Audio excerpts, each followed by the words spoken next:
Step number 28, we're going to go ahead and install our servo into the servo box.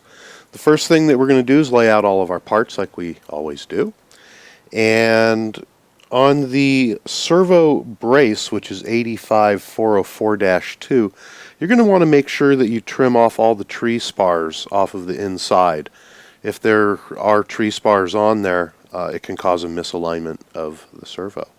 This is the front of the mount, and you can see that there's little protrusions that come out here to hold the servo, and the back has basically hollow. So what we're going to do is we're going to make sure that the front of the servo mount is pointing forward, and we're going to mount that onto the front of the servo box. These little nubs right here are going to fit into this hole and this hole. Very simply just press in. Just like that. We're going to grab 2 of the screws.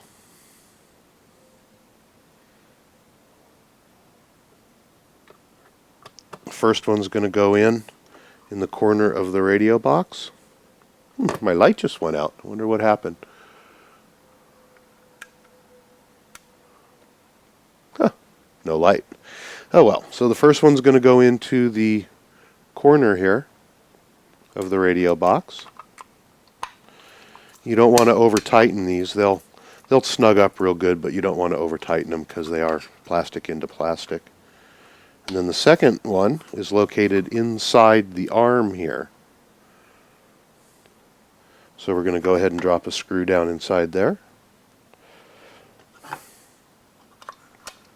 and screw it in. Boy, it's hard without that light. I have to find out what happened. We'll screw that in. Now we're going to mount the servo, and we're going to take it just as we see it. With the front of the box like this, the arm is going to be to the left side as we're looking at it. So we're going to drop the wire down through, go ahead and put the servo in, and it lines up with the little protrusions that come out, line up with the holes on the servo.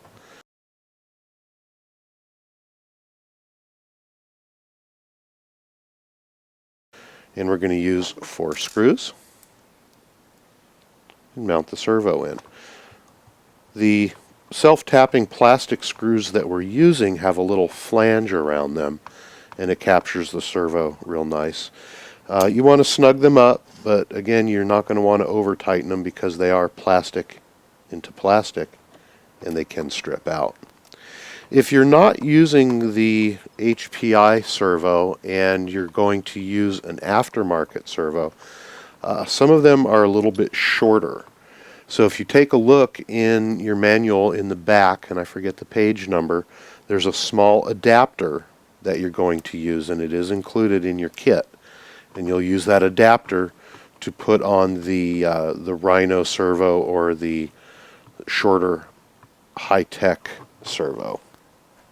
So make sure that if you are putting an aftermarket servo in, that you are doing it properly. There are also several different servo arms included in the kit in case you're not using an HPI servo arm. Okay, that's step number 28. That's how it's going to look when you're done. It's going to be mounted in. The wire's off to the side. We're going to bring that up through the brace and just lay it down on the inside of the radio box for now. If you would like to, we're going to probably go over this later, but there's a little clip in the sidewall, and you can slide that wire down in through those little clips. So we're now going to get out our throttle servo and mount it.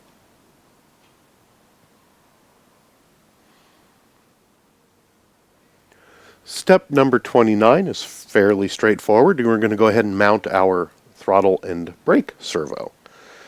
And as we're looking at it, we're going to hold our radio box so that the steering servo is forward, and we're going to grab our throttle servo, and it's going to be installed with the servo horn area towards the back as we're looking at it.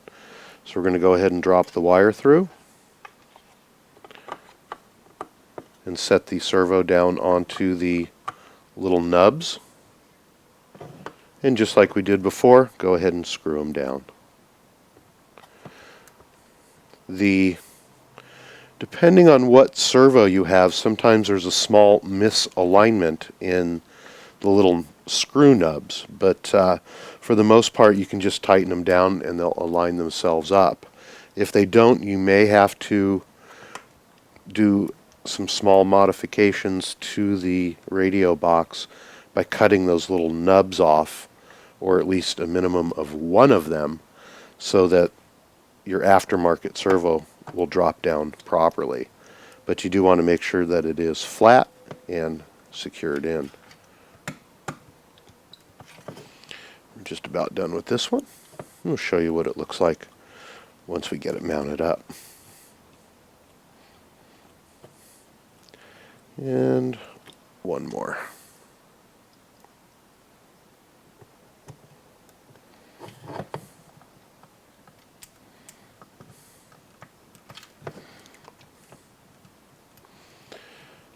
Made easy work out of that. Step number 30 is going to be real easy too. We're going to take the wire, and several different ways that you can do this. If you want to keep it cleaned up, a lot of times what I'll do is bring the wire down beside the box, and if you play with it a little bit, it'll drop right down in there. Make sure you don't pinch any wires when you do this. So I like to just kind of poke it down in the side there. It gets it up out of the way. Then we'll bring it back up and through the little hole area in the case. And we're set to go. So we have the throttle. There we go. We have the throttle servo mounted and the steering servo. So go ahead and incorporate step number 30 as long as we're doing this. And very simply, we're just going to install foam rubber into the battery compartment here. It's pretty straightforward. The little V sections go on the side. You know what? Let's install the big one first. This one basically is just going to lay in. I like to fold it in half and start on the bottom. Doesn't have to be that accurate. Put the foam in. And then these little puppies go on the sides.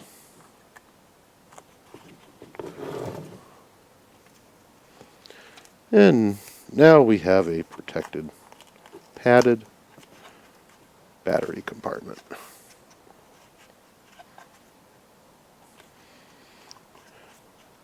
Go ahead and get your piece of step put out and set up for step number 31, and we'll get that rolling.